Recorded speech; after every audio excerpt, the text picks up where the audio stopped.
Welcome back to Maximum News. I am Max. I am Sibsidian from the And, Triple Ed League. yes, you are. And it might as well just be called Starfield News this week, because that's pretty much all we're going to talk about. Hopefully, we'll have a little bit more time towards the end of the show to talk about one or two other things. Anyways, we don't normally like to waste time with long intros or sponsorships. We like to just jump right into the news. So, on with the aforementioned Starfield. So, Syb, I was eating dinner about 2 hours ago before we started recording, and when I was doing that, I was scrolling through my YouTube subscription feed, and I saw a new video released by Yong Yeah. In case you don't know who Yong Yeah is, he's a YouTuber who does videos commenting on news stories in the gaming world, occasionally doing reviews. I really like his videos, and I think you guys should check him out. The title of the video that he released is Bethesda's Starfield is nowhere near done. Dev team was small until 2019, planned for 2022 release. Now, the impetus for this video came from,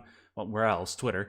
Another YouTuber named Luke Stevens, who is also a gaming commentator, said that a trusted source told him that Starfield has been done since September of last year. Of 2020, and that Bethesda has been polishing it to perfection.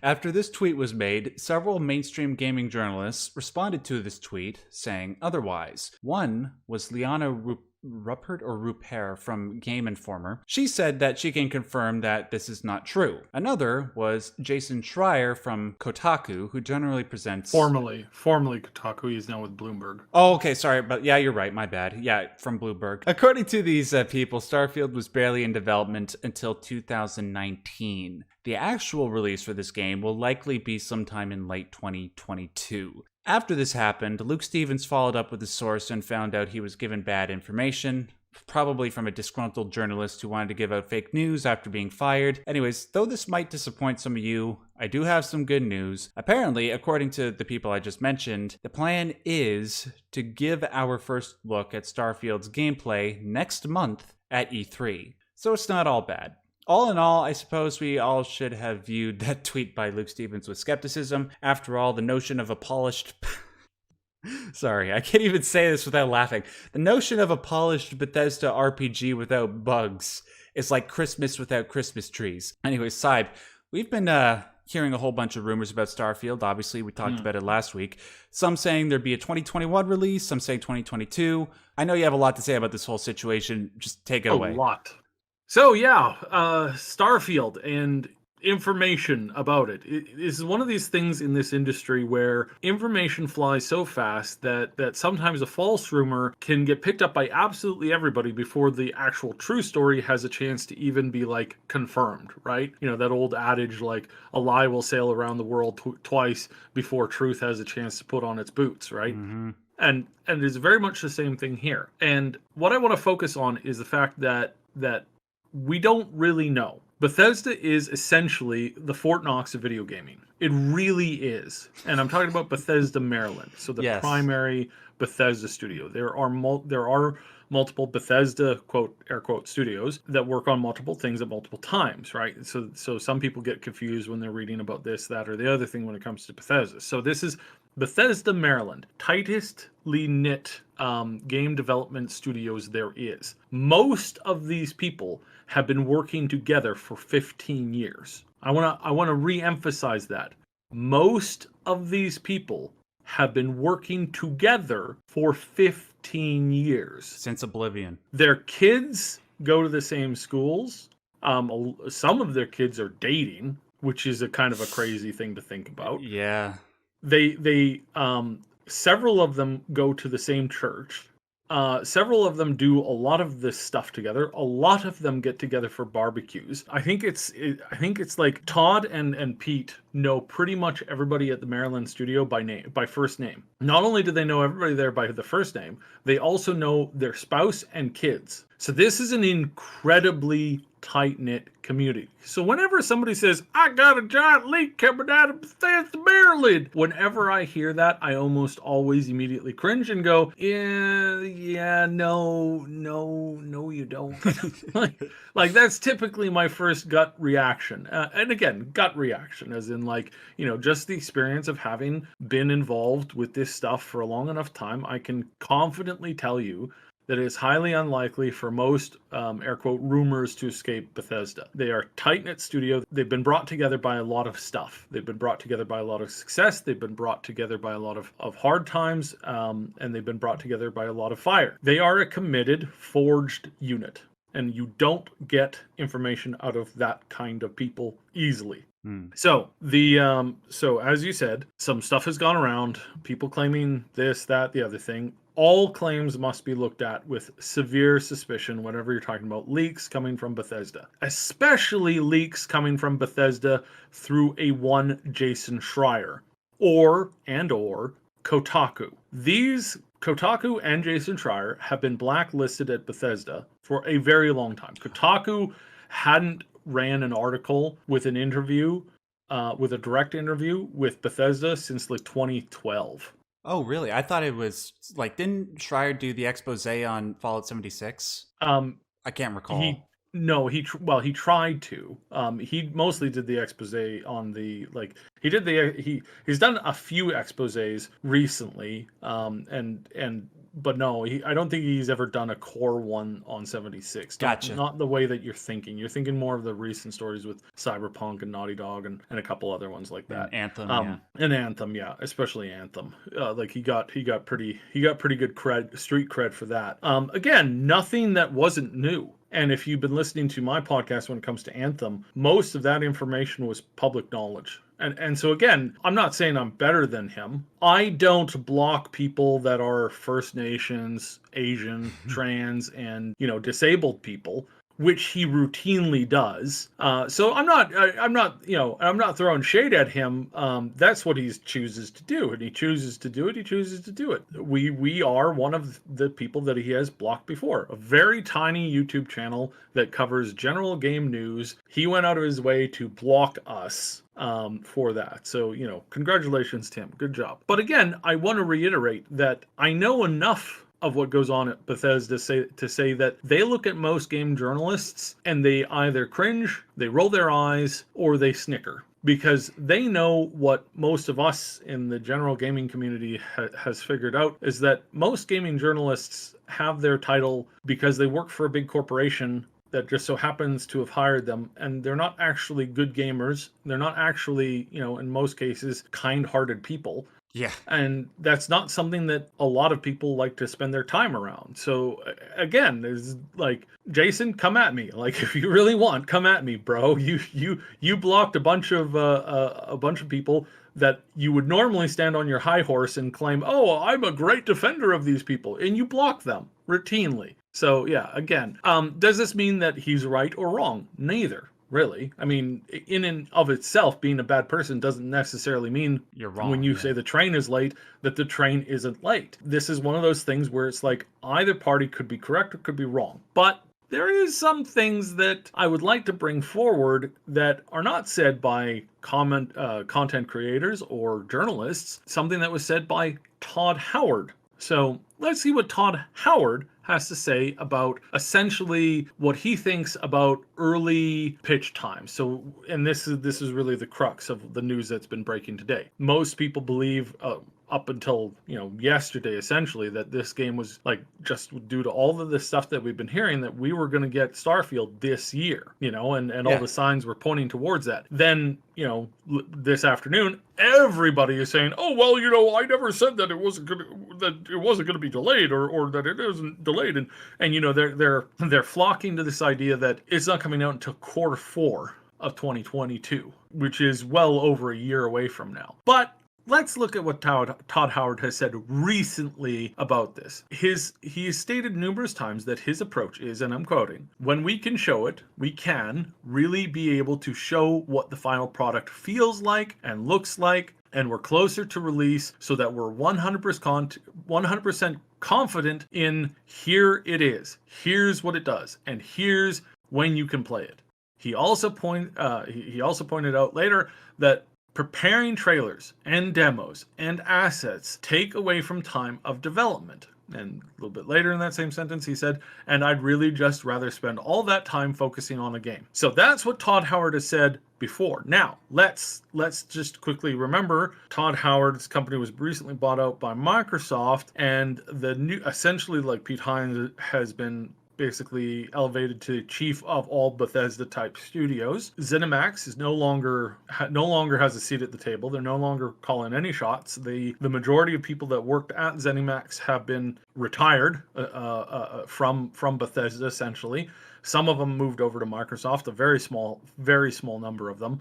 But most of the people that were in decision-making roles at ZeniMax no longer work there because their positions are now filled in by the company that now owns them, aka Microsoft. So the fact of the matter is that when it comes down to who's in charge of making these calls, more so than ever in the history of the Bethesda family group of developers, that answer is Pete Hines and Todd Howard. Pete Hines has a severe dislike of most gaming journalists. He likes the small guys, so does Todd. Todd likes the small guys, but they don't like these like zealots. Yeah, zealots is a perfect way of stating them. He doesn't like the zealot personalities that are gaming journalists that you see in here and talk about today. So that's basically what we've got going on there. So again, does that mean Todd Howard's changed his mind completely on this, and they're going to showcase a game in a little over a month that nobody's going to play for another 16 months? Yeah. 16 months. Okay, maybe 14, 15 months to 18 months. Like really? Yeah.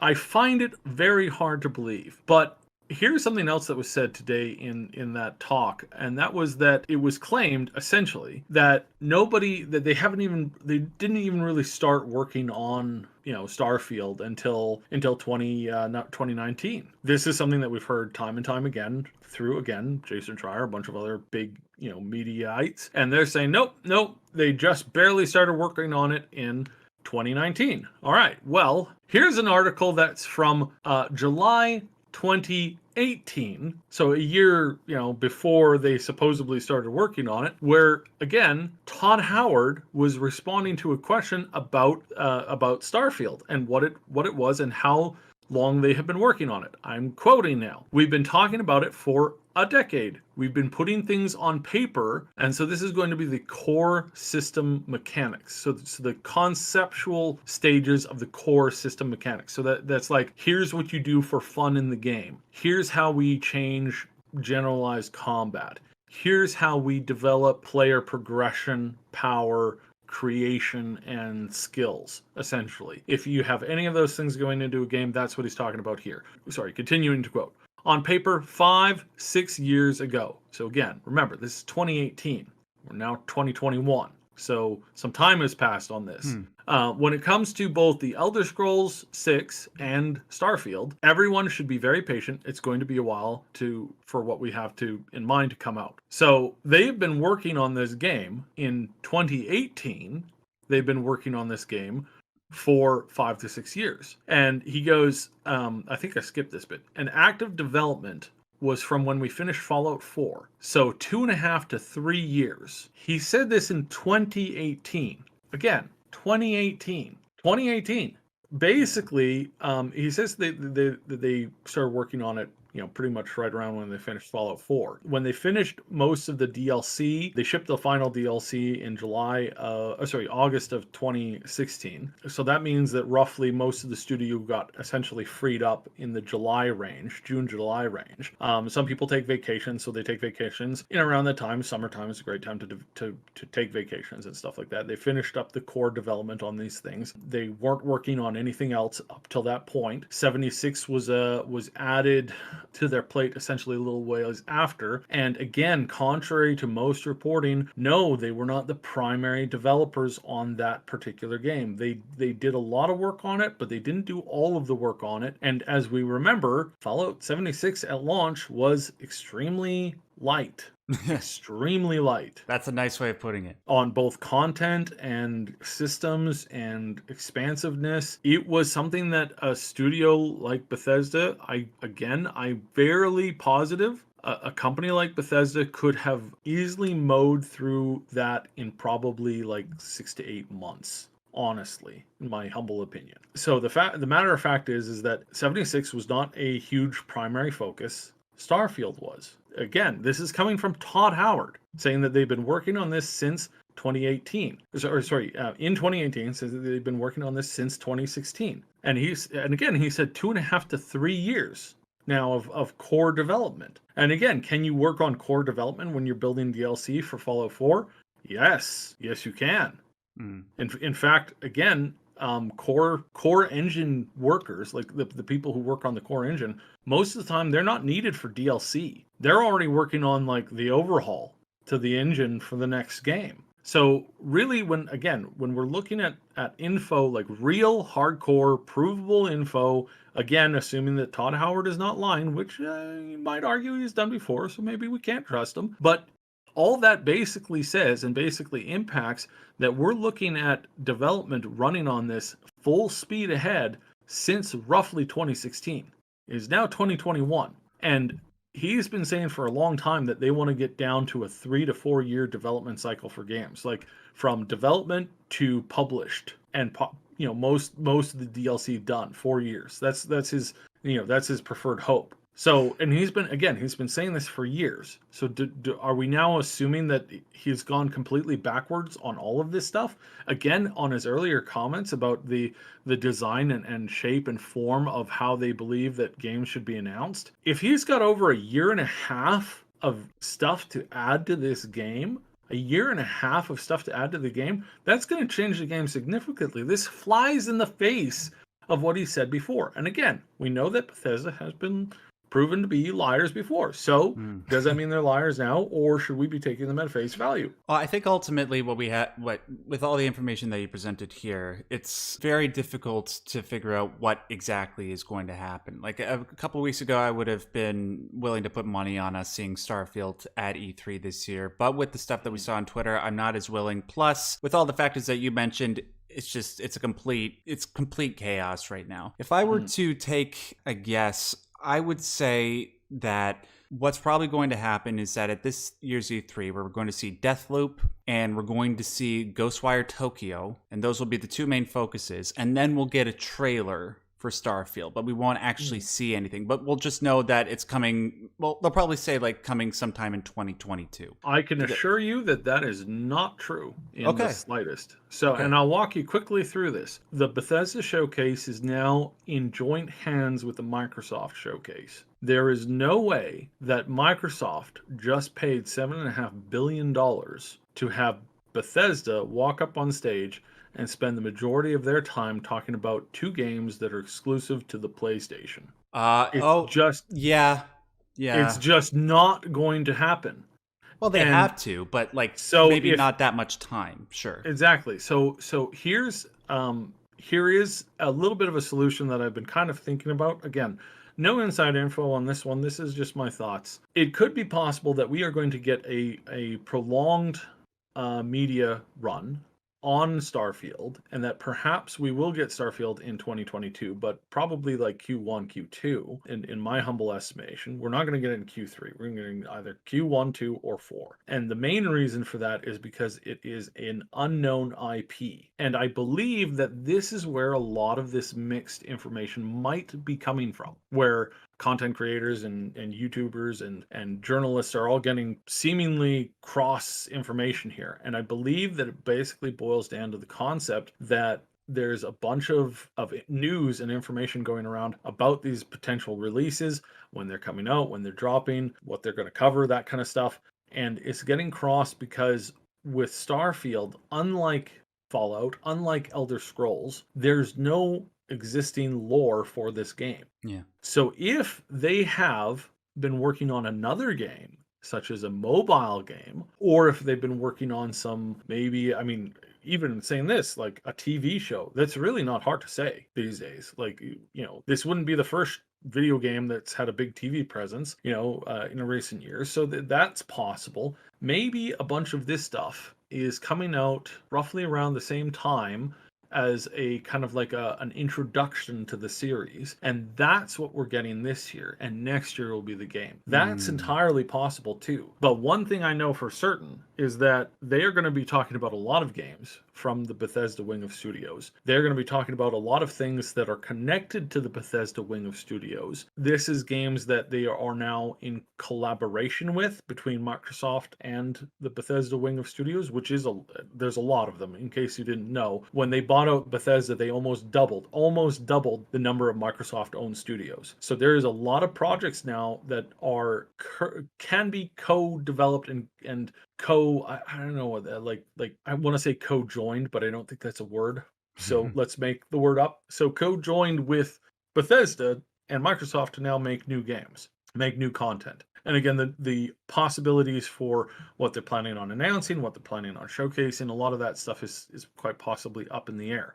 But one thing I know for sure that we're not going to see is we're not going to see the 50% of the show or more dedicated to Ghostwire and the other one, because, well, simply put, Microsoft wouldn't want their first major investment showcase, post-investment showcase, to be about a bunch of games that aren't even coming to their platform. Like, that's just not gonna happen at all. that is a great argument, and ultimately I hope that you're correct. Yeah, because if you look at any article about any Bethesda game that isn't Starfield or Elder Scrolls 6, what do you see in the comment section? People like, don't care, just show me either Starfield or Elder Scrolls 6.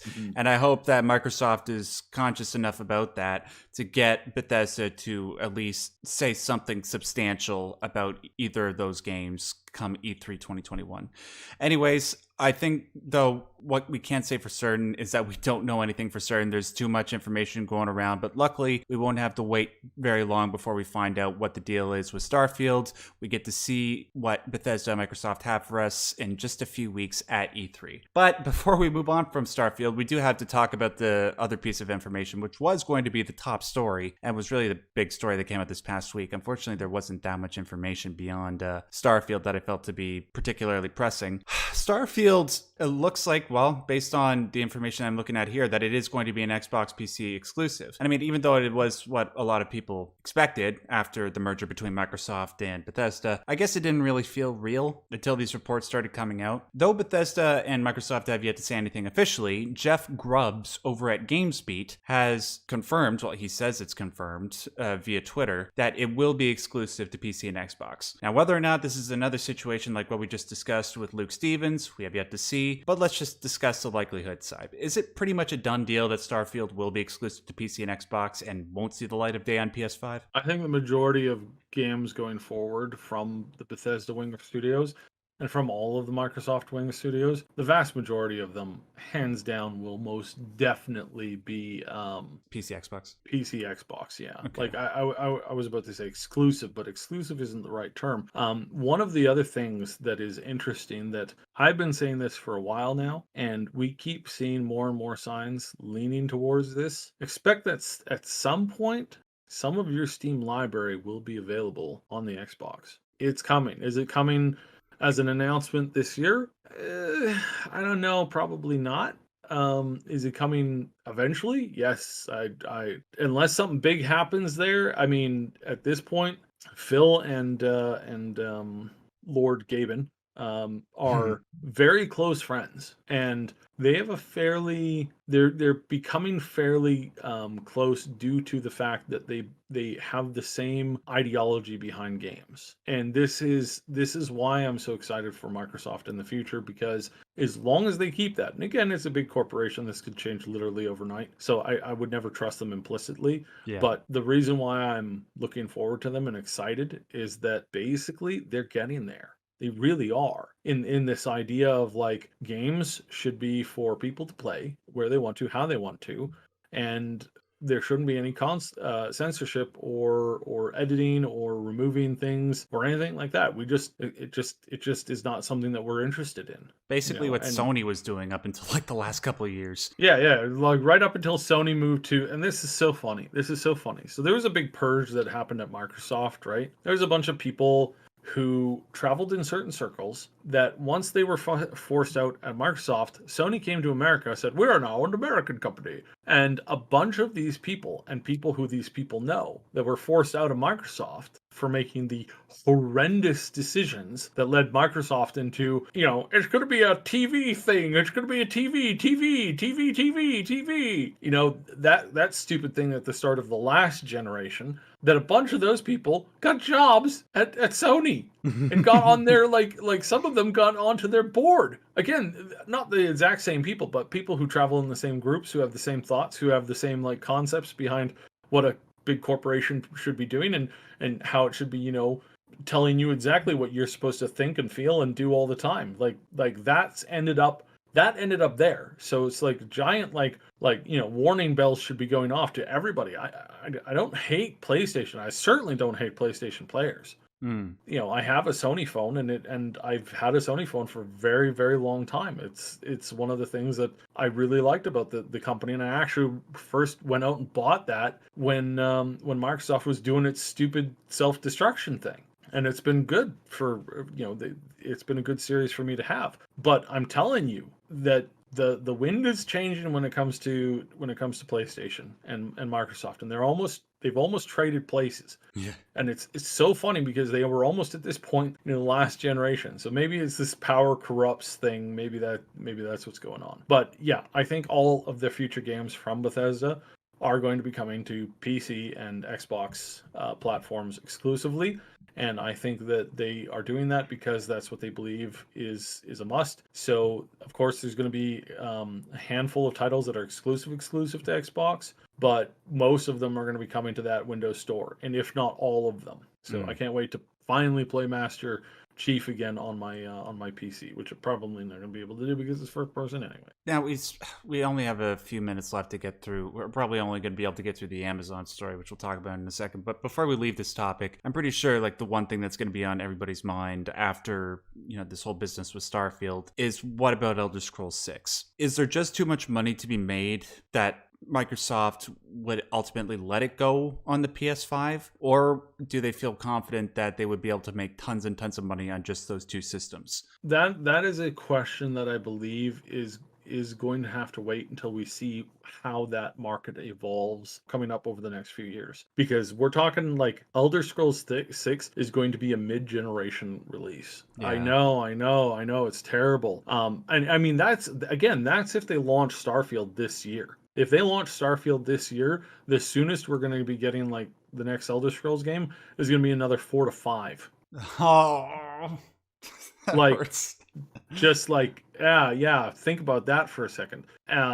It's really not a great idea. Now we're going to have Avowed and some other stuff potentially maybe coming out. So where that ends up lining up, I don't quite know yet. But like I said, a lot of this stuff is moving, and I think a lot of like game concepts are moving now too. Like just with all of the stuff that's happened with Blizzard, Activision Blizzard over the last few years, or the last year, Mike Morhaime setting up all these new companies being created out of the dust of what they once were, and then how most of them are turning back to, there's this big push to return to like small, high story, long form content that you play with your friends, not on an MMO universe with thousands and thousands of other people on the same servers or shards as you are, but like more of that tabletop experience. That this is a huge thing, and we're going to be seeing so many games come out over the next few years that focus on that, and I think that's going to change some of what we'll end up seeing in the gaming scape at some point.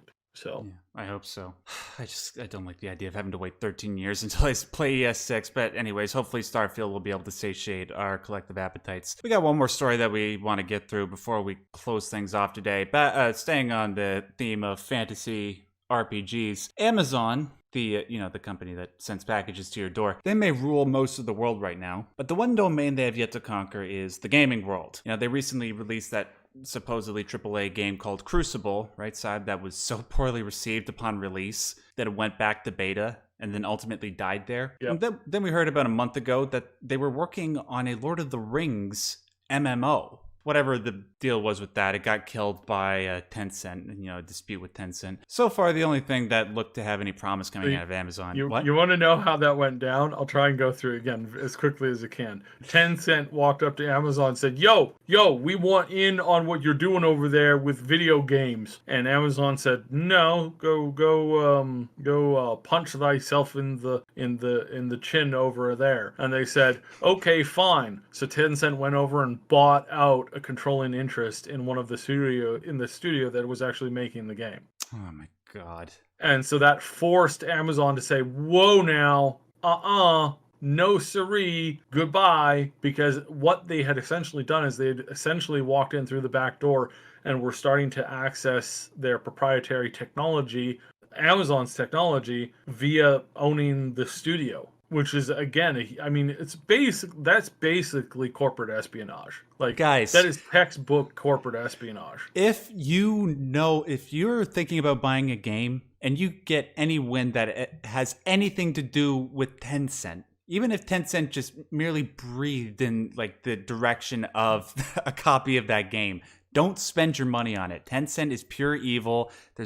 They operate out of China, for Christ's sake. Anyways, let's move on for that. So, New World. The only thing that really seemed to be coming out of Amazon that looked like it had promise sounds like a really strong word, but let's go with that, was New World. It's an MMO, has a fantasy aesthetic, but there were people that have been looking forward to this game just because of that reason, fantasy and MMO. Unfortunately, there were some alpha patch notes that leaked for the game, and in these patch notes, we found out that Amazon, quote, may sell quality of life items or boosts. Now, in case you guys don't know what that means, it means that Amazon is going to let people pay more money to boost their levels faster. When these patch notes leaked, Amazon Game Studios director Rich Lawrence tweeted a letter addressing this issue. He said that when the game launches, the only microtransactions that will be available will be purely cosmetic. However, the studio will also be looking into, quote, quality of life items for mechanics like rested XP and fast travel. They try to justify this by saying that some gamers who want to play the game won't be able to invest the same amount of time into the game as other gamers.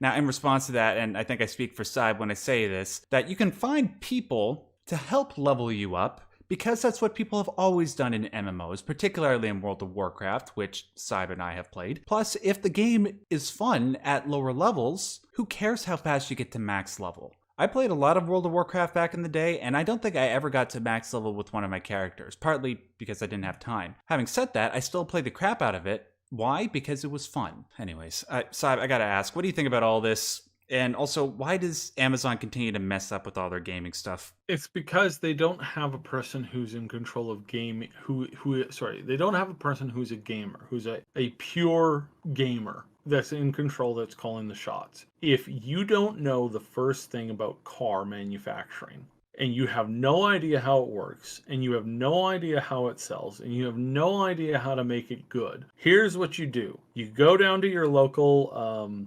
you open up your city's like car dealerships or repair shops or whatever. You find one of the best places that has one of the highest reputations of people that have enjoyed their services. You go there, you find who basically made that happen, and you say, I would like you to run my car division that I'm starting up, and I'm going to give you all this money to do this every year. And all I want is like yearly, reports on what you're doing and how you're doing and all that kind of stuff. But basically every other decision is on you.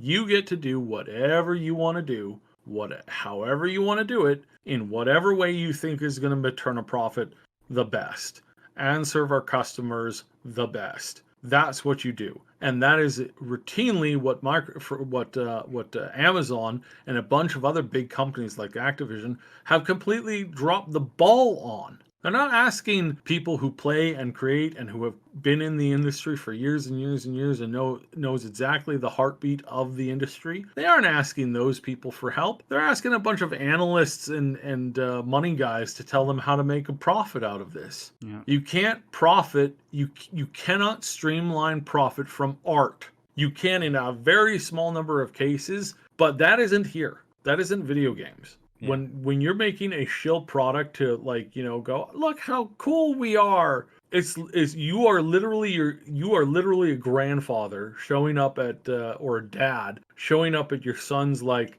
skate park, going, "Hey guys, look at all you guys in your cool fandangos and t-shirts and all your like whiz and waz, and oh look at me, I used to go around on a skateboard," and then you pull out like your four-wheeled like what do they call those things, like little scooters, like the little push scooters Oh from like yeah, from like the 50s, like four-wheeled the ones. thing with the handlebar on it, not the cool ones like the two-wheeled ones where you do flips and tricks and stuff like that on them. No, the old-fashioned kind that didn't really have a turning thing. And you're like, "I'll show you guys how cool I am." It's like your son hates you. Everybody thinks you're a joke. You're not cool. You don't know what you're doing. You're really terrible. You're an awful parent, and you should not do anything like that. You should be That's ashamed what's of going on. yourself. It's literally the incarnation of that Steve Buscemi meme where he's carrying the skateboard and he's like, "Hello, fellow kids." Yeah, that's exactly what's going on here. They don't seem to realize that when it comes to being a company just starting to get out into the gaming market, the first most important thing that you got to do is you got to build goodwill with your customer base. You got to make them realize, hey, there's a reason why you guys should be paying attention to us. There's a reason why we're different from all of these other companies out there. And the way that you differentiate yourself from everybody else is by making quality games that, supposedly you would get stuff from Amazon's games that you wouldn't get from anybody else's games. But what are they trying to do? They're trying to do exactly like you said, what Activision or EA or anybody else is trying to do, is they're trying to figure out how they can get all those ungodly amounts of money from games like the sports games that EA puts out, or the microtransaction laden games that Activision is involved with, Blizzard, whatever, and seeing how they can apply that to their company. And they just don't get it because, as you said, the least they would have to do is just get somebody from that world into their company, but they don't have that. And that's why they're going to continue to fail. I think we pretty much summarized that. Is there anything else you want to say on that? No, I mean, that's basically it. Like, it's the failure of big business that believes that art can be mass produced and created. You want to know where some of the best video games I've played in the last 4 years is coming from? Indie. Almost exclusively small indie projects. Yeah. Almost exclusively small indie projects. And there's a lot of them. Indie companies are where the future will be.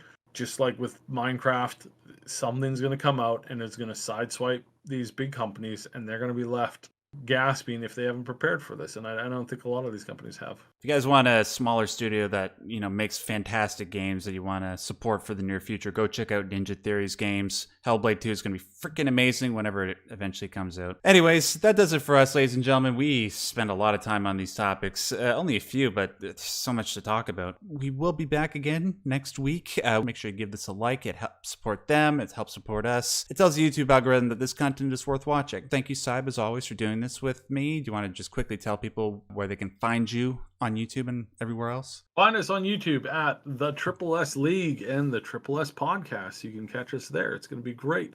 We've got some great content coming up. You can also catch us over on the Twitter. That is at Triple S League, all one word, Triple S League. I've been trying to post a little bit more on the Twitter. I'm not huge I'm not huge into it, but you'll find me posting some stuff, sharing some links, and making the occasional comment in code or in Japanese every once in a while. So yeah, join me over there. Yeah, 280 characters is not enough for people like you and I, Syb. And you guys could just find me on all the relevant social media websites, just at Max Starrett. I'll put links to those in the description box below. Thanks, guys, and until we do this again next week, I just want to remind you, as always, screw Jason Schreier. You thought I was going to say stay yellow, didn't you?